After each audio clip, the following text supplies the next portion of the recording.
Assalamualaikum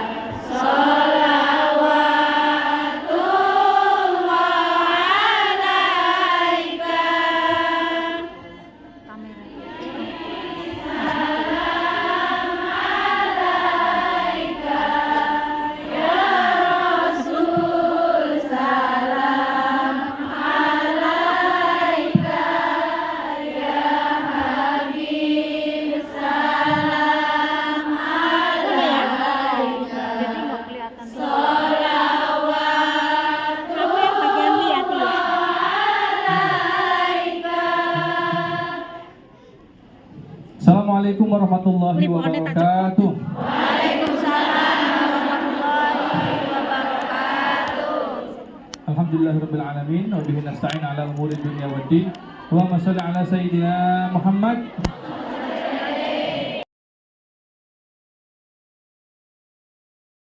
Lagi di sesi yang kedua ini, setelah tadi di sesi yang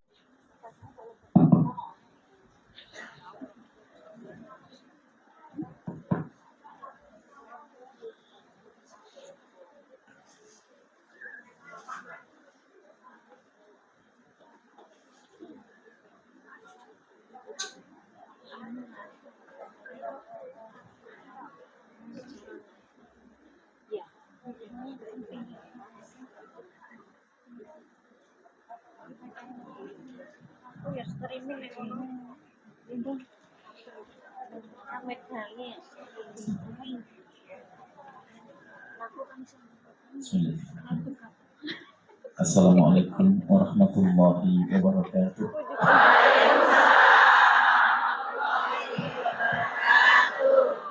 Alhamdulillah. Asyukru billah.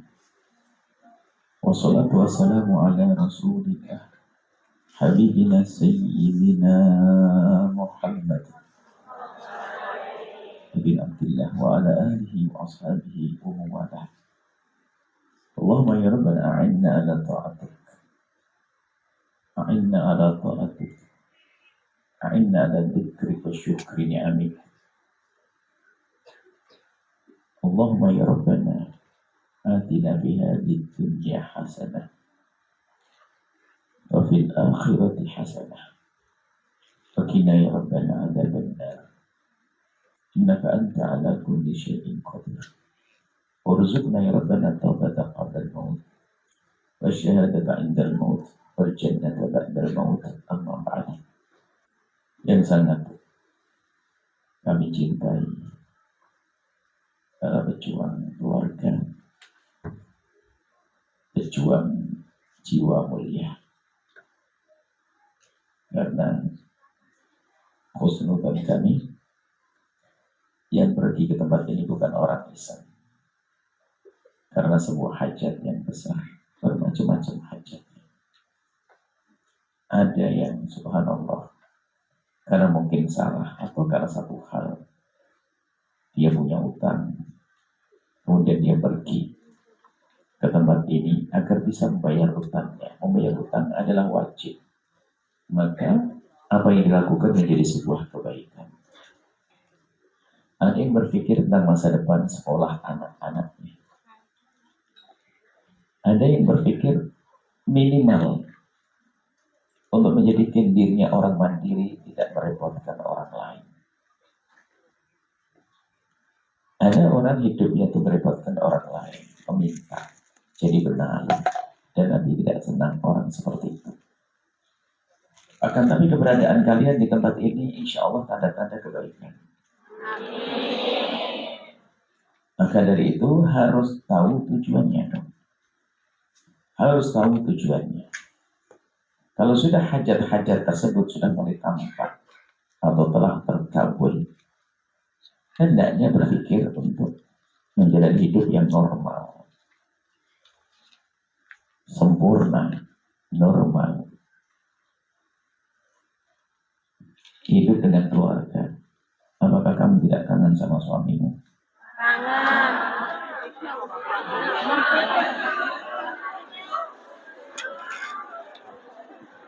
Apakah kamu tidak kangen sama anak-anakmu? Yang jomblo, apakah kamu belum pengen nikah? Jangan bohong. Kalau pengen ngapain kamu di sini?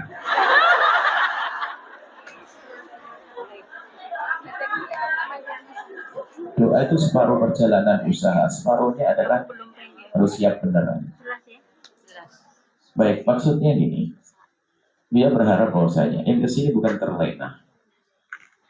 Tadi Mas Ibu, kita sudah beberapa kali berjalan dengan Mas Ibu, ingin bangun semangat bangkit seorang muslim mukmin bangkit untuk menjadi orang yang memberi bukan meminta. Paling tidak bisa berdiri sendiri, tidak merepotkan orang lain. Tentunya agar bukan berarti harus sombong, tidak. Orang mandiri, tidak merepotkan orang. Ada orang hidupnya itu meminta, dia tuh sudah cukup kayaknya minta. Dan orang yang sudah merasa cukup kayaknya minta, itu modelnya sama mirip-mirip. Pergi ke Hongkong katanya menyelesaikan utang, utangnya sudah kebayar, masih nambah lagi. Tidak perlu dibetulin, perlu diamalkan. Anda harus sadar. Kami mengharap memang kalian ini tidak lupa dengan tujuan. Hanya beberapa waktu saja ke tempat semacam ini untuk cari modal setelah kembali pulang. Kami berharap bahwasanya ini semuanya akan bahagia di rumah tangganya, bahagia di keluarganya, dengan rezeki yang halal, dengan berkah. Baik. Kemudian masalah tujuan ini perlu kita asah kembali. Tapi ternyata yang menjadikan kita itu sengsara itu adalah urusan kerakusan hati, ketamaan hati. Sehingga kalau orang sudah rakus, biarpun punya satu lembah emas, dia minta lembah yang kedua. Nggak ada ujungnya. Padahal semestinya sudah cukup, tapi kenapa masih membawa perjanjian kontrak baru?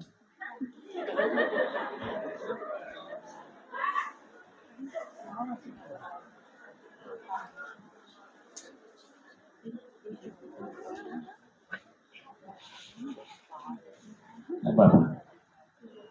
Insya Allah setelah ini ketemu di Indonesia pengajian. Justru itu yang dia ingin kalian terus mengasah niatnya dulu. Dan luar biasa. Ini hebat. Sampai ketika nangis dia, ayah saya sakit masuk rumah sakit, kemudian harus terlilit hutang, saya harus pergi. Kita tidak bisa menolongnya. Dia seorang perempuan yang sebetulnya dia menjerit tidak ingin pergi, akan tapi harus pergi untuk bayar utang ayahnya, utang ibundanya. Pengen adiknya sekolah, saya berkorban, biar saya tidak korban, yang penting adikku sukses, Bu ya. Itu banyak orang semacam itu. Dan hebat orang semacam itu, memikirkan orang lain, memikirkan kewajiban. Akan tapi pun demikian, Bu ya masih terus berharap bahwasanya cara berpikirnya harus kecerdasannya ditingkatkan lagi. Untuk cerdas, ngurusi pribadi, ngurusi keluarga, ngurusi usaha. Jangan terlena menikmati keadaan di tempat semacam ini. Nah, tempat ini semuanya serba enak. Dengan gaji rutin per bulan. Belum lagi kadang, Masya Allah, semuanya serba enak. Cuman jadi masalah nanti, untuk bangkit, diajak oleh Mas Ibu untuk bangkit dari sisi ekonomi. Buya akan memulai bangkit dari sisi ekonomi, dari membiasakan dengan kesederhanaan. Coba pastikan, jangan biasa dengan gaya sombong. Orang tersiksa itu sombong. Sombong dengan mobil mewah, sombong dengan rumah megah, sombong dengan itu tersiksa hidupnya. Hidupnya pada dia kaya kayak orang larat, capeknya luar biasa. Sombongan dia selalu menuruti kesombongannya. Dan sombong itu menyiksa. Dan kejahatan pertama dilakukan oleh iblis, oleh makhluk Allah namanya iblis. Amba wastakbar, sombong. Biasanya kalau sudah alumni luar negeri, itu gayanya di rumah berubah. Na'udzubillah. Itu yang menjadikan dia itu nggak bisa sukses. Kalau dulu biasanya makan sambal terong, ya sudah kembali biasa, dan itu lebih enak bagi kami.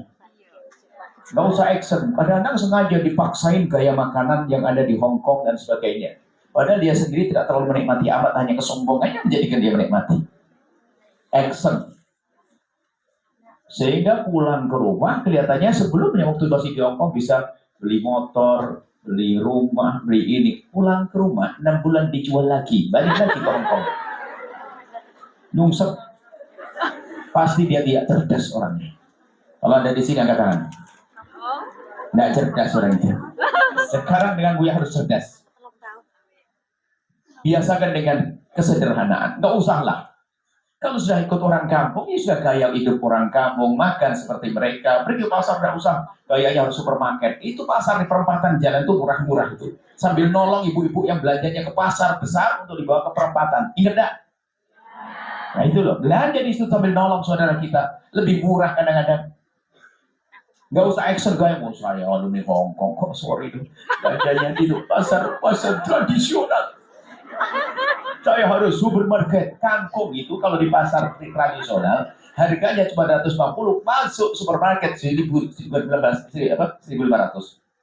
berlipat-lipat. Ya kok kayak itu orang cerdas? Cerdas mananya? Cerdas apanya? Dan sebetulnya modal sudah sangat cukup. Ini kalau ingin bangkit begini. Cara dagang kita tuh aneh maksudnya. Belum untung sudah khayal untung, belanjanya banyak.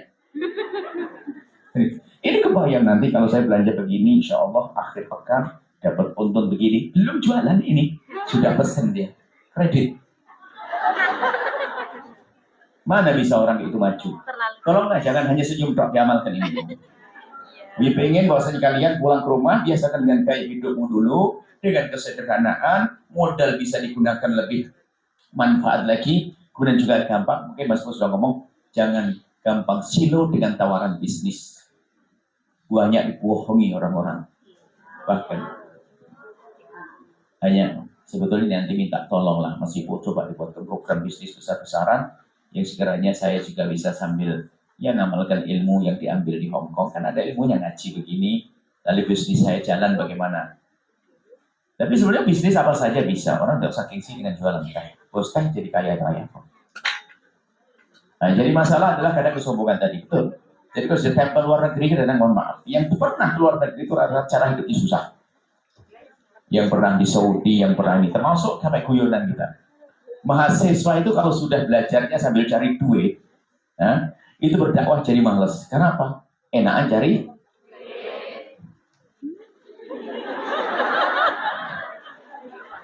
Nah, gitu. Tapi kalau biasa dengan tetap kesabaran, mudah nanti dalam berjuang. Memang ada mandiri itu penting, akan tapi bukan berarti kita mengikuti hawa nafsu kita, ketamaan kita, keragusan kita. Apa sih kenapa sih? Apa sih salahnya kalau kita kembali ke kampung nasi sayur bayam, bobor kita di sana ada bobor bayam sama jagung muda, kemudian sambalnya korek, gawe gede, masya Allah, didampingi suami. Makan enaknya kayak siapapun, tidak sama suami, rasanya garam. Kalau masih menikmati, wah kacau nih, nggak rindu suami ini. Enggak, ini jadi tolonglah, biasanya sederhana. Kalau Anda memang ragu hidup sederhana, yuk jalan sama Buya nanti. Saya ajak nanti ke gelar tikar di pinggir jalan, ternyata nasi bungkus paling enak kalau dengan sayur-sayur. Tahu itu kalau sama sayur, sayur kental. Apa namanya, lodeh kental begitu, masya disiram di atasnya, cemek-cemek, wah Allah, garam bakar enaknya luar biasa. Sudahlah, ternyata kalau kita amati dari semua kegagalan itu cara hidupnya yang salah. Cara hidupnya yang salah. Sederhana itu bukan berarti kita harus menyiksa diri kok, enggak. Menikmati kok. Jujur hari ini pun sambal terong tetap lebih enak dibanding sambal-sambal yang lainnya, karena lidah kita sudah terbiasa. Terasi itu baunya tidak enak, tapi ternyata aja. Nah itulah, jadi tolonglah, jadi kita pun berpikir seperti itu. Sehingga modal yang Anda miliki ini adalah akan berguna. Jadi jamin hidup sederhana, pastikan hidupmu sederhana. Gaya hidup di sini sudah dikurangi, dirubah. Kemudian setelah hidup sederhana, ya, sederhana, jangan gampang silo urusan bisnis. Kalau mau berdagang, berbisnis, usaha, nanti Mas Iko, kita ada dalam satu buku kita yang kita tulis dengan Mas Iko itu adalah bagaimana langkah-langkah bisnis paling tidak ya. Ada waspada, hati-hati, Allah ridho, jangan kalap, mentang-mentang ada untung, nggak pernah mikir halal haram, naudzubillah. Kalau sudah orang tidak berpikir halal haram itu biasanya sudah ngawur, bisnisnya bisnis gampang dibohongi. Tapi kalau orang berpikir halal haram boleh tidak secara syariat, berarti dia waspada, hati-hati. Sehingga biarpun terlihat di dunia menguntungkan, kalau di akhirat tidak menguntungkan nggak akan mau. Jadi kesederhanaan, ya. Kemudian jangan mudah silau dengan bisnis. Kemudian yang ketiga, jangan merasa gengsi dengan kerjaan halal apapun. Jangan merasa gengsi dengan kerjaan halal apapun. Yang penting terhormat. Yang penting terhormat. Karena kadang-kadang sudah merasa mungkin, ya jadi stempel. Kalau di kampung itu stempel sarjana. Jadi kadang-kadang sepertinya mendapatkan gelar sarjana ekonomi itu malah mematikan. Kenapa? Kalau sudah di rumah tuh malu kerja-kerja apa adanya. Sementara dia harus makan. Dia kelontahan-kelantung dia di rumah. Mau kerja belum diterima. Dia mau kerja di kerjaan biasa karena dia sarjana ekonomi. Akhirnya nggak kerja. Bingung dia merusak. Ibunya yang marah-marah dan seterusnya. Sama lulusan Hong Kong begitu. Kadang-kadang males, malu kerja ini dan sebagainya. Ke sawah, jual teh atau apa saja. Banyak pekerjaan. Asalkan itu tadi ada keseimbangan. Cara hidup yang benar. Nggak usah kita foya-foya, action gaya. Nggak harus beli mobil. Susah beli mobil itu harus buat rumah tempat parkir, punya sopir, ngerawat. Nah angkot aja enak ya. Akhirnya memang kita mulai berpikir maju, iya. Tapi di saat kita belum sampai di sana, jangan memaksakan diri. Banyak orang memaksakan hidupnya. Kita diskusi komunikasi, jangan biasakan dengan gaya ngutang dalam bisnis dan sebagainya. Ngutang itu nyiksa. Sekarang ada orang beli sesuatu belum waktunya. Biarpun di rumah di Indonesia gaji anggap saja gede banget, 10 juta. Kredit mobilnya kredit 4 juta per bulan. Rumahnya kredit 2 juta. Berapa? 6 juta. Motornya 500 ribu. 6 juta. Kulkasnya 200 ribu. Pancinya ini, rupanya dari 10 juta itu hanya sisa 1.500.000. Ayo, jago kredit. Mukanya ketahuan modelnya kredit. Kalau orang semacam ini kan mungkin bisa hidupnya enak. Dia disiksa dengan itu semuanya. Dengan 1.500.000 dia nggak akan cukup. Selebihnya untuk kewajiban yang sudah diambil. Kemudian apa? Setan berbisik. Sudahlah. Kamu malu dong pakai mobil, nggak punya duit, nggak punya ini. Akhirnya mengambil apa saja. Kalau jadi pengurus masjid, ngambil bis masjid. Ayo. Kalau jadi pegawai yang korupsi. Karena kejahatan berangkat dari situ. Kejahatan biasa dari situ, dari kebiasaan ngutang. Memang ada orang ngutang bener ngutang karena kebutuhan, ada ngutang hobi. Ada ngutang tidak jelas. Ya itu kan masa lalumu, barangkali ada ngutangnya yang jelas, obat saja. Sekarang harus benar kalau ada ngutang. Ada ngutang nggak jelas, ngutang beli handphone. Masya Allah. Jadi dengan biasakan dengan tidak pernah gengsi dengan rezeki, dengan pekerjaan halal, maka ketahuilah kita akan mulia. Kemudian juga harapan Buya, wanita karir, rumah tangga harus indah. Ya. Karena ada hubungannya dengan ini ada yang sudah, bukan kalian, bukan. Ada sebagian yang kerja di luar negeri itu kalau sudah pulang ke rumah sama suami sudah mulai bertentang-tentang. Kalau sama suaminya sudah mulai tolak pinggang mas Bu, perhatikan. Kerja, kamu tidak pernah yang nyokolkan anak aku loh ya. Sama suaminya sudah mulai bertentang-tentang. Tidak boleh begitu. Maka di samping bisnismu yang benar, nanti cara hidupmu yang baik, dan biasakan anak kita dengan kesederhanaan, jangan action.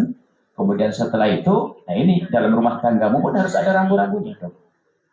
Wanita bekerja bukan dilarang. Wanita bekerja itu bukan dilarang. Cuman harus patuhi rambu-rambu. Rambu-rambu yang terakhir. Yang terakhir ini sengaja saya bukan paling pertama. Biasanya yang terakhir. Yang paling terakhir adalah karena sudah terlanjur kerja. Kalau belum kerja masih ada rambu satu harus ini, dua ini. Nah, saya tinggalkan semuanya. Tinggal yang kelima adalah jika dirimu sudah mempunyai rezeki lebih, maka harus tingkatkan ketawaduanmu kepada suamimu. Karena rata-rata permasalahan wanita kerja adalah yang kelima adalah sombong. Kalau punya masalah sedikit, cerai aja yuk, langsung mahkamah, cerai. Setelah cerai nyesel, bingung dia. Makanya banyak perempuan yang susah menikah itu adalah perempuan yang janda sukses. Kami. Wah, ini harus dikatakan psikolog nih. Psikolog di bawah bukan seorang ekonom, pakar ekonomi, psikologi sebelahnya ini. Nah, sebelahnya ini. Banyak janda-janda, mohon maaf, wanita yang punya kelebihan rezeki biasanya pertama gampang menuntut cerai. Padahal hidup tidak semacam itu. Kalaupun seandainya suami nggak mau dan sebagainya, dia bisa bayar. Setelah cerai pun masih dengan kesombongannya. Nikah susah. Karena impiannya saya harus dapat suami begini.